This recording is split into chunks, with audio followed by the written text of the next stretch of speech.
तर आता पाहूयात विधानसभेची जी तयारी इतर सर्व उमेदवारांनी सुरू केलेली आहे त्या संदर्भातल्या टॉप 9 बातम्या।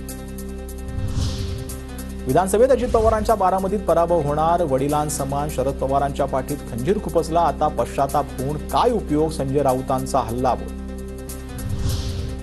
अजितदादा बारामतीतून निवडणूक लढण्याबाबत संभ्रमात, एवढी कामं करून बारामतीकर वेगळा निर्णय घेतात, एकदा तरी बारामतीकरांना मी सोडून आमदार मिळावा, मग तुलना करा दादांचं वक्तव्य।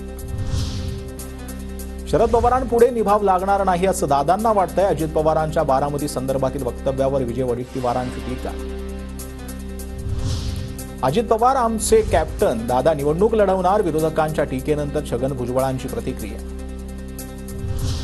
धरलं तर चावतंय अशी अजित पवारांची स्थिती, अजितदादा शिंदे फडणवीसांच्या चेहऱ्यावरील रंग उडाल्याचं पाहायला मिळतंय, विजय वडेट्टीवारांची टीका। अजित पवारांनी बारामतीतून निवडणूक लढवायलाच हवी, पवार फॅमिली कायम एक राहील, राष्ट्रवादी अजित पवार गटाचे आमदार शेखर निकम यांचं वक्तव्य। योगेंद्र पवार बारामतीत निवडणूक लढवण्याचे संकेत, बारामती मतदारसंघात उद्यापासून स्वाभिमान यात्रा आरंभ, नव्या पर्वाचा अशा आशयाचे बॅनर। जय पवार आणि योगेंद्र पवार अशी लढाई झाल्यास मी अजित पवारांचा आशीर्वाद नक्कीच घेईन, योगेंद्र पवारांची प्रतिक्रिया।